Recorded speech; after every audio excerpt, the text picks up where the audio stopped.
2024-25 শিক্ষাবর্ষ থেকে শিক্ষার্থীদের দাবি অনুযায়ী আসন সংখ্যা ও ভর্তি ফি নির্ধারণ সহ যাবতীয় বিষয়ে মন্ত্রণালয় কর্তৃক গঠিত যে বিশেষজ্ঞ কমিটি তারাই সিদ্ধান্ত গ্রহণ করবে। যেসব শিক্ষার্থী বর্তমানে ঢাকা বিশ্ববিদ্যালয়ের চলমান শিক্ষা কার্যক্রমের অধীনে রয়েছেন তাদের ক্ষেত্রে বিশ্ববিদ্যালয় প্রশাসন দায়িত্বশীল থাকবে যাতে তাদের শিক্ষাজীবন কোনোভাবেই ক্ষতিগ্রস্ত না হয়।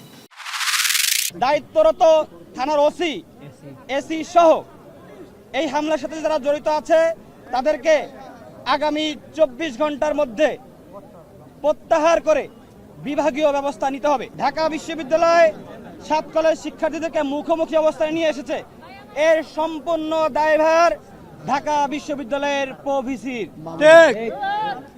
অনতি বিলম্বে আগামী 24 ঘন্টার মধ্যে এই প্রভিসিকে তার পদ থেকে পদত্যাগ করতে হবে।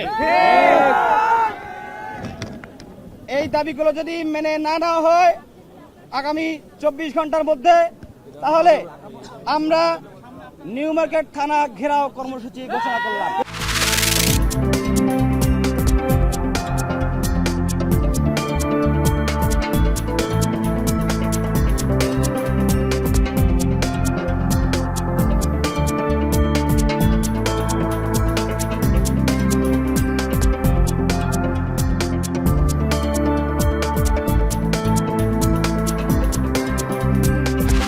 আধিপত্যবাদ, সম্প্রসারণবাদ ও সাম্রাজ্যবাদ মুক্ত, স্বাধীন, সার্বভৌম, টেকসই গণতান্ত্রিক কল্যাণমূলক রাষ্ট্র গঠনে জাতীয় ঐক্য গড়ে তোলা, দুর্নীতিবাদ, সন্ত্রাসী, খুনি ও টাকা পাচারকারীদের দ্রুত বিচারের আওতায় এনে দৃষ্টান্তমূলক শাস্তির ব্যবস্থা করা, ভোটাধিকার সহ সকল মানবাধিকার রক্ষায় জাতীয় ঐক্যমত গড়ে তোলা, ন্যূনতম প্রয়োজনীয় সংস্কার শেষ করে দ্রুত সময়ের মধ্যে সুষ্ঠু গ্রহণযোগ্য নির্বাচনের ব্যবস্থা করা।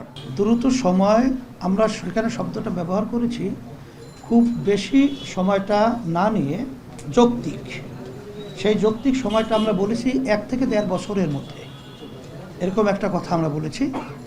আর 6 মাস তো প্রায় চলেই গেল, আর 1 বছরের মধ্যেই সুন্দর একটা জাতীয় নির্বাচনের ব্যবস্থা করবে, এটাই আসলে মূলত আমাদের কথা। আর আমরা যদি হানাহানি করি ওই পতিত স্বৈরাচাররা আবার একটা সুযোগ খোঁজার চেষ্টা করবে। এই জন্য আমি সব বন্ধুদের, যেভাবে একসাথে মিলে ফ্যাসিবাদকে আমরা বিদায় করেছি, একসাথে মিলে জুলাইয়ের অভ্যুত্থানের চেতনা ধারণ করে যদি জাতীয় ঐক্যের পরিবেশ সৃষ্টি হয়, আমাদের আমিরে জামাত বলেছেন আমরা ফ্যাসিবাদ বিরোধী সকল রাজনৈতিক দলের সঙ্গে, ইসলামী দল, মত, স্কলার, ইসলামী সংগঠনের সাথে ঐক্যের মাধ্যমে নির্বাচনে যেতে আমরাও প্রস্তুত আছি। আপনারা যদি নির্বাচনের জন্য আওয়ামী লীগকে নিয়ে আসতে চান তাহলে আমরাও আপনাদেরকে সন্দেহের চোখে দেখি। আমাদেরকে হাসিনা কিনতে পারে নাই, আমাদেরকে আওয়ামী লীগ কিনতে পারে নাই।